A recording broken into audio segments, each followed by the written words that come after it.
Amazing दोस्तों, जब से इंसान ने शऊरी आंख खोली है, इसे चांद के साथ दोस्ती हमेशा अजीज रही है।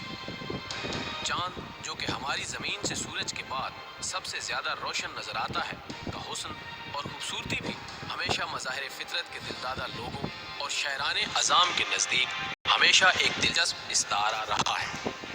शायद ये बात भी नाज़रीन के लिए दिलचस्पी की हामिल हो कि चांद के बाद सबसे रोशन सियारा ज़ोहरा है, जिसे ज़मीन से देखा जा सकता है। लेकिन आज का चूँकि हमारा मौज़ूअ सुखन सिर्फ चांद है, सो हम उसी तक महदूद रहते हुए अपने नाज़रीन को इसके बारे में मालूमात देने की कोशिश करेंगे। लेकिन इससे कबल उम्मीद है आप हमारा इशारा समझ गए होंगे। मोहतरम ख़वातीन व हज़रात, 3474 किलोमीटर कुतर के हामिल चांद का ज़मीन से फासला 3,84,400 किलोमीटर है, जो कि निज़ाम शमसी के बाकी तमाम सयारों के मुकाबले में ज़मीन से करीब तर तस्लीम किया जाता है। माजी में जब कुतुब नुमा की ईजाद अभी मुमकिन नहीं हुई थी, तो लोग न सिर्फ चांद और सितारों से सिमत मालूम करने का काम लिया करते, बल्कि उसकी मध्यम रोशनी में अपनी मनाजिल को भी तलाशा करते। इसके अलावा शायरों की अलामत ये खूबसूरत वादी माजी बईद में भटके हुए इंसान के देवता का मकाम भी रख चुकी है। बल्कि ज़माने हाल में भी बाज़ नज़रिया हाय फ़िक्र ऐसे हैं जो आज भी चांद को देवता का मुकाम देते हैं।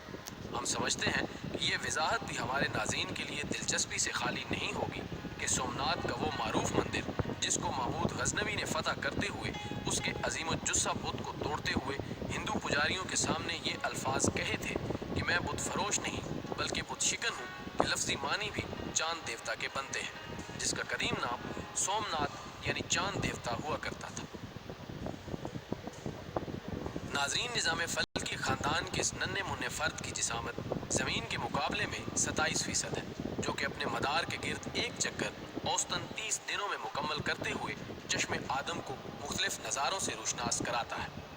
आप देखेंगे कि इब्तदाई दिनों का चांद हिलाल की सूरत उफ़क़ पर नमूदार होता है, और फिर अपने बचपन की मनाजिल तय करते हुए जब ये लड़कपन में कदम रखता है तो साहिबान इल्म नज़र इसे कमर का नाम देते हैं। लेकिन जब ये लड़कपन की वादियों को अबूर करके आलम जवानी में पहुंचता है तो ये बदर का रूप धार लेता है, जिसे आप अपनी ज़बान में 14वीं का चांद कहते हैं। और फिर इसके बाद जब ये फितरत की नुमाइंदगी करते हुए अपने बुढ़ापे का सफ़र शुरू करता है तो ये बज़ाहिर कमज़ोर होते हुए एक दफ़ा फिर खजूर की उसी खुश्क टहनी का रूप धार कर दूर कहीं गुम हो जाता है, जिसकी तशबीह अल्लाह रब्बुल इज़्ज़त ने कलाम मजीद में दी है।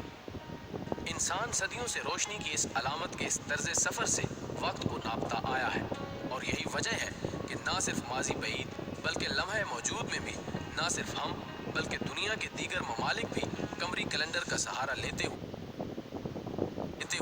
अपने माहाना और सालाना वक्त का तयन करते हैं। नाज़रीन ग्रामी, चांद को तस्खीर करने के इंसानी अज़्म की दास्तान भी इंसानी अज़्म व हिम्मत की एक रोशन अलामत है। जब पहली दफ़ा रूस ने 1959 में चांद के लिए रख्ते सफ़र बांधा, और फिर 16 जुलाई 1969 खलाई सफ़र का वो तारीख साज दिन है जब अपोलो 11 के मिशन की कामयाबी की सूरत में बज़ाहिर रुख महबूब की तरह रोशन नज़र आने वाले इस पे आबो गया सियारे पर कदम रखते हुए चांद की सतह पर अपना परचम गाड़ दी। और फिर जदीद साइंस ने हमें बताया कि सूरज से रोशनी को मुस्तार लेकर बज़ाहिर रोशन नज़र आने वाला ये चांद हवा और पानी जैसी नेमतों से महरूम है। इसके मौसम शदीद गर्म यानी 100 सेंटीग्रेड तक और शदीद सर्दी में -173 डिग्री सेंटीग्रेड के हामिल है। जबकि ये बात भी दिलचस्पी से खाली नहीं कि ज़मीन की कशिश 9.8 मीटर पर सेकंड स्क्वायर के मुकाबले में इसकी कशिश 1.622 मीटर पर सेकंड स्क्वायर बनती है। गोया कि ज़मीन पर 10 किलो वज़न रखने वाली चीज़ का अगर चांद पर वज़न किया जाए तो वो सिर्फ 1.5 किलो से कदरे ज़्यादा होगा। जबकि हवा मौजूद न होने की वजह से वहाँ पर आवाज़ का सफ़र भी मुमकिन नहीं। यही वजह है कि चांद की सतह पर कदम रखने वालों को माइक्रोफोन्स के ज़रिए बाहम गुफ्तगू की सहूलत हासिल करना पड़े।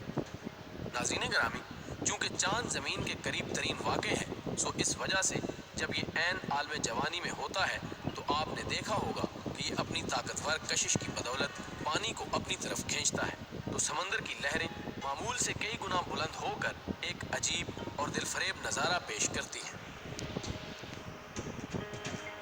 पसंद आने की सूरत में इसे दोस्तों के साथ शेयर करें और हमें भी अपनी कीमती आरा से ज़रूर आगाह करें।